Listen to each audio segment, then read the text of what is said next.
Everyone says Targaryens are closer to gods than to men. But they say that because of our dragons. Without them, we're just like everyone else.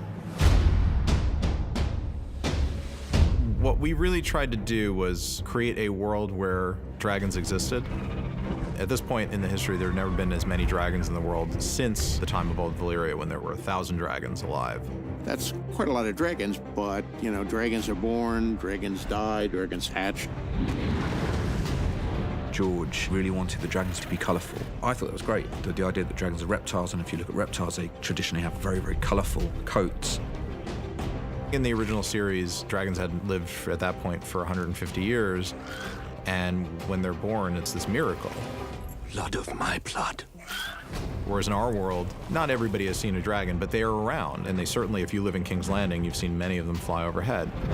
The core of any Targaryen is a dragon. They're extremely powerful, and without them, we would not be the house that we are.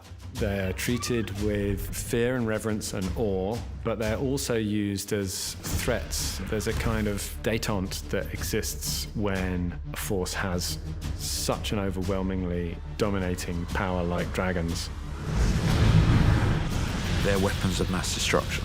And the reason that the Targaryens are considered as being closer to gods is because of their dragons. You got the dragons. Are you going to use the dragons? Are you going to burn entire cities and armies, or try to? Dragon!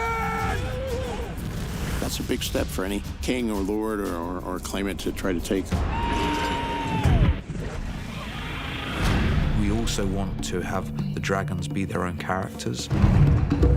The first dragon you meet is Syrax, which is Rhaenyra's dragon, who at this point is a young adult. Syrax was hatched to Rhaenyra when she was a child. I think the dragons that are born to their riders share a deeper bond than any of the other dragons.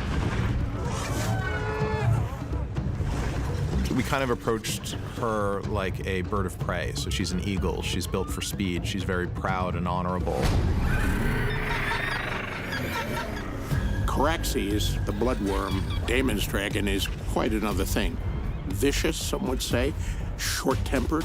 Yeah, maybe the dragon and the rider have a little in common there. Save me! Caraxes has burned a lot of people and seen a lot of battles, and has earned that name of the bloodworm.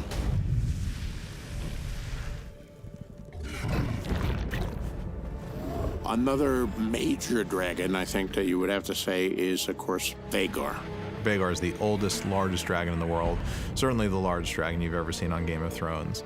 Queen Alicent's second son, Aemond, claims Vhagar, an act that actually inflames the dislike between the two branches of the family even more.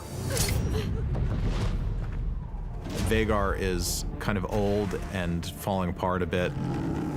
The way we've approached dragons in this story is to say that dragons never stop growing. They just essentially grow until they die. And part of their death cycle is getting too large, too big for the world. And Vhagar is so large that she doesn't really fit anywhere anymore. In our story, she doesn't even fit in the dragon pit anymore because she's grown so large.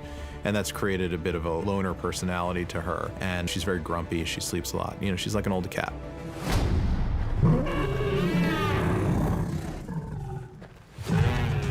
Doharas, Syrax. What we did a lot of work on was creating dragon infrastructure. The dragon pit was meant to be basically a stable for dragons, but dragons being big, it's an enormous structure. There are dragon keepers to look after and tend to the dragons. They have their whole own culture and mythos to them. There's dragon saddlery, so saddles are built to hold the dragons. Dragon eggs are the gateway to power. New offspring in the Targaryen line receive a dragon egg in the court.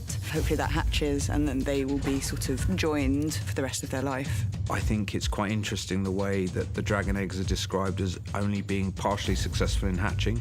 There's half of them don't ever actually hatch. You've come for the egg. Here it is.